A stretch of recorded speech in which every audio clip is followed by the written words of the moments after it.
because otherwise our actions don't really matter, and that is a feeling of extreme chaos and frustration for everyone. So let's not lead our kids into the terrible canyon of chaos and frustration.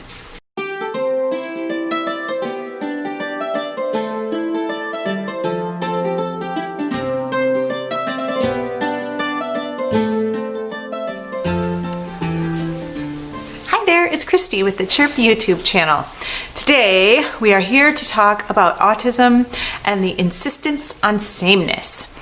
This is a big deal, especially for the families of people with autism and the people with autism themselves, because it can be very disturbing if you have a need for sameness and you have to go through life as a human being because we don't get the kind of sameness that we want. Even people without autism, maybe people who tend to deal with anxiety, people who have obsessive compulsive tendencies, these people also have difficulty when things are not the same. Change is hard. And being a human being means we have to learn to deal with change. How do we help our children with autism deal with change? I have 5 little tips for you today that will help you help your kids or your students. The first one is use visuals. Those of you who've been around a while on this channel know that I love visuals. I brought some with me today to give you kind of an example of what I mean. And I bumped the tripod so there was a little wiggle. I hope you didn't get dizzy. Let's say in my class we usually, okay, let me get some more pictures.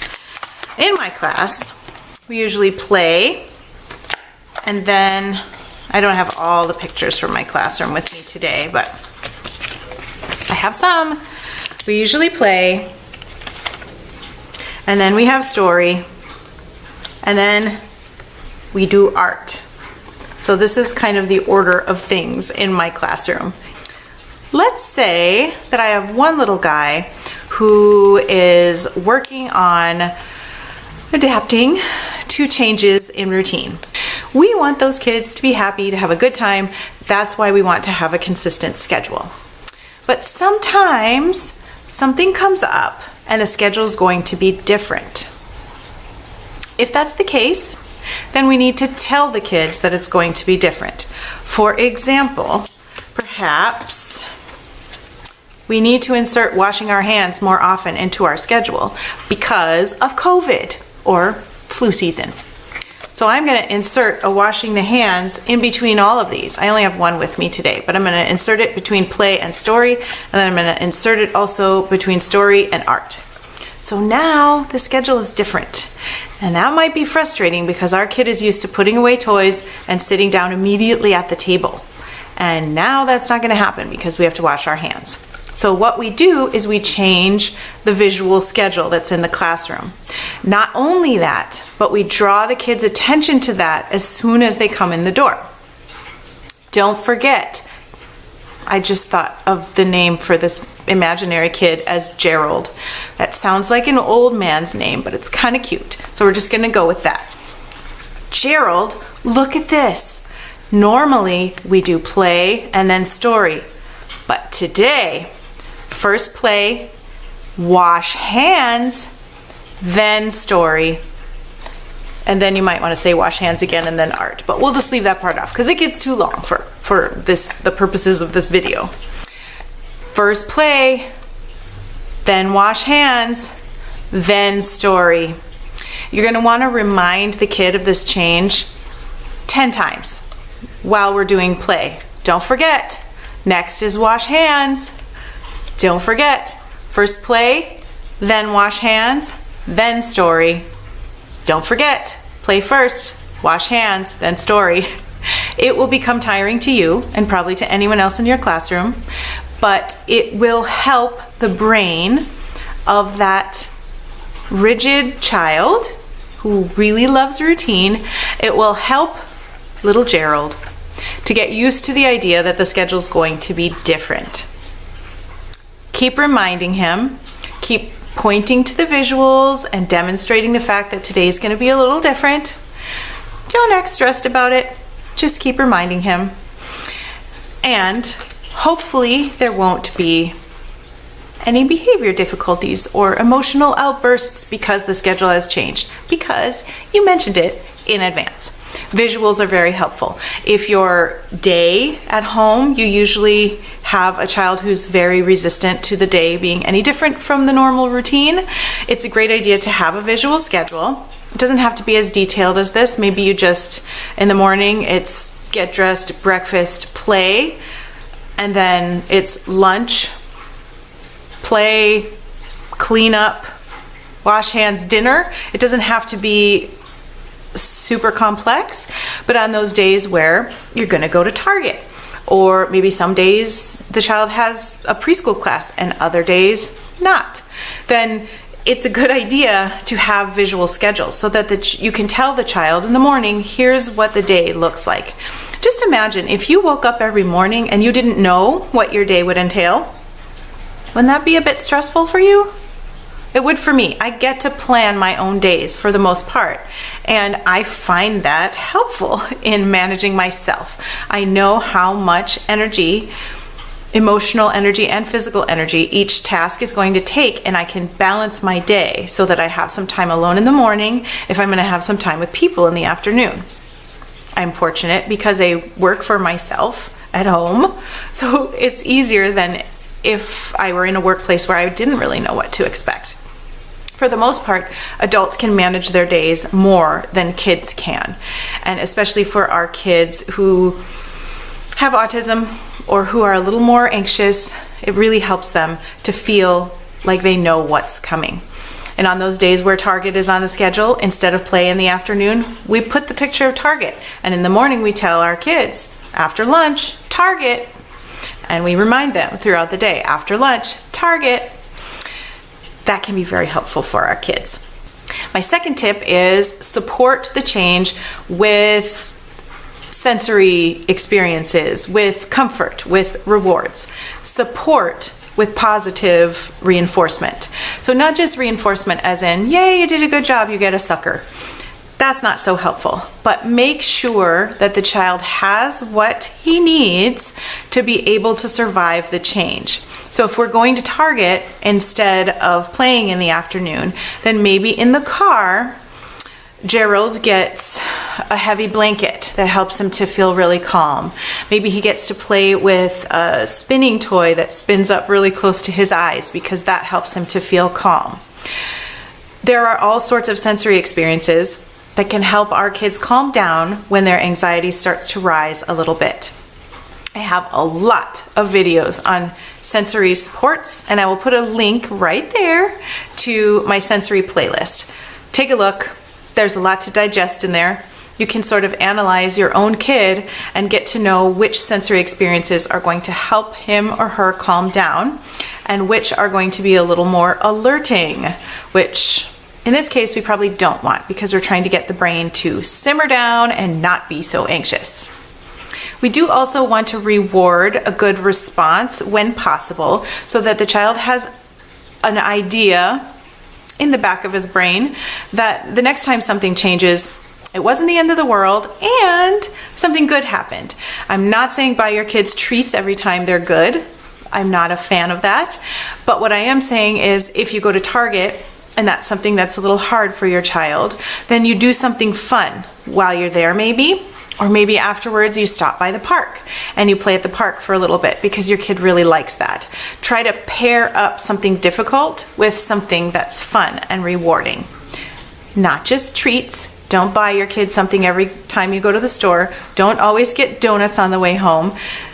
Do something fun together that's relational and that your child will see as something special. You left the house for a reason, even though you had to go to Target, and that's not my favorite thing. We did something fun on the way home, and so it wasn't all bad. Maybe next time it also won't be all that bad. Tip number 3 is change things every day. Do not make every day the same. Your kid is going to want to lock you in to sameness because that allows his anxiety to be the lowest. It allows him to know exactly what to expect so that he doesn't have to deal with changes. But this is not how life is. So if you allow him to lock you in, to lock the whole family in to things never changing, then his life is going to be really, really hard once he leaves your home. And as he goes to school and as he just grows up, because he's going to change and you're going to change and the world is always changing. So we need to make sure that we help kids get used to change in small ways. We want to be balancing the need to get them used to change with the need for them also to stay calm and regulated as much as possible. We don't want to push it so far that nothing ever remains the same and who knows what's going to happen today. It's just a free-for-all. That is not what we want. We want structure, but we want flexible structure. So maybe one day you go to Target instead of playing in the afternoon. Maybe he has a favorite plate and he wants to use that plate every lunchtime and every dinner and every breakfast. Guess what? Sometimes that plate is dirty and then you have a choice of a different plate or maybe no plate at all. That's okay too. If we put a plastic placemat on the table, you can eat off the placemat as long as we clean it. That's fine. But your plate is dirty. We can't use it if it's dirty. So push a little bit, but not so much that your child has a meltdown. You know that a meltdown is coming when your child gets tense. You will know how tense is too tense, but some of the symptoms are your child's voice gets really squeaky. Your child gets really stiff because a squeaky voice is from stiff vocal cords. Just so you know, it gets really high in pitch and it gets stiff and brittle sounding. Stiff arms and stiff legs are a sign of tension.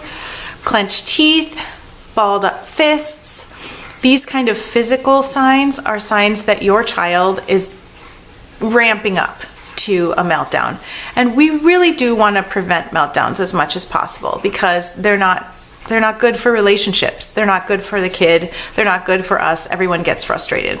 So we want to push, but not so much that we get to the crash zone. So keep your eye on that. Keep your brain investigating and sensing what's going on with the kid so that you are always leaving things slightly uncomfortable, not exactly how the child would like it, but also not so difficult that he can't function. Tip number 4 is allow the child some comfort, but not complete comfort. For example, maybe your child doesn't like green vegetables, and you say, but his least favorite is broccoli. So you say, it's okay to not have broccoli on your plate today, but peas have to go on your plate. He doesn't have to eat the peas, but they have to sit on the plate while he's having dinner. That, for some kids, that's really upsetting. Perhaps your kid has a favorite outfit, favorite pants and a favorite top, and he wants to wear them every day of the week. But since we want to keep on pushing just a little bit to make your kid a little more flexible, to help your kid grow in the area of flexibility, then maybe you can say shirt or pants. You can wear the shirt or you can wear the pants, but not both, not today. So your child has some comfort. He's wearing his favorite shirt, but also a little bit of discomfort because he's not wearing his favorite pants. That's just the right amount of discomfort. You might want to think of this topic here of some comfort but not complete comfort. Since I had an ankle injury a year and a half ago, I've been rehabbing and I'm finally to the point where I can start running again. And it reminded me that that's kind of the relationship that we want for our kids in their discomfort. I was thinking of that today as I was coming up with these tips and thinking about what I was going to tell you. And my running experience popped into my mind because we all have been told that the best forms of exercise are the ones where you're working hard, you're not super comfortable, but you're not so uncomfortable that you're actively in pain or that you're crying or that you're fainting or having a heart attack. We want to be in the zone of proximal development. This is what we call it in my field, the zone of proximal development. not understimulated, not totally comfortable with the world, but also not so tense and anxious that no learning can occur. There is a zone that is perfect, and that is the growth zone. That's where we are when we are becoming fit. That's where we are when we are learning and growing as human beings. And that's where our kids need to be so that they can grow and develop as wonderful little human beings. Tip number 5 is give your child choices. I kind of mentioned this in some of the other points, but let's say that your child's favorite plate is dirty. This is the day we're working on the plate today. That's the thing that's going to be different today. We're going to push a little bit in the area of the favorite plate. If the plate is dirty, whether or not it actually is just not even important. The issue is it is unavailable. That plate is unavailable. It doesn't help our kids so much just to say the plate is unavailable. What's especially helpful is if we say, blue plate is dirty. Do you want the green plate or the pink plate? And the child gets to decide between the green plate and the pink plate. What this does is the favorite plate being dirty makes the child feel out of control because now he has no options. Giving the child the green plate or the pink plate option helps the child to feel in control again because he's the one making the choice of which plate to have. Neither one of them is his preference. He would prefer that blue plate. But if he can't have the blue plate, then at least he gets to choose from between 2 other options, both of which might be not so great, but at least he gets to pick. I always feel more in control when I have some agency. Agency is the belief or the knowledge that I have the ability to affect what happens to me. I can actually change my experience in the world. And we need our kids to have that belief as well. They need to know that their actions shape their world because otherwise our actions don't really matter. And that is a feeling of extreme chaos and frustration for everyone. So let's not lead our kids into the terrible canyon of chaos and frustration. I hope this video was helpful to you. I would love to know, as you're watching this video and you're thinking about areas where your child is rigid, leave me comments down below. What things, what situations is your child really inflexible? I find it fascinating because every kid is so different, and yet the patterns often remain the same. I would love to learn from your experiences, so leave me down below the areas in which your child is inflexible and rigid. And maybe I will talk about them in an upcoming video. I hope you have a great day. I'll see you in my next video. Stay healthy and stay well. Bye.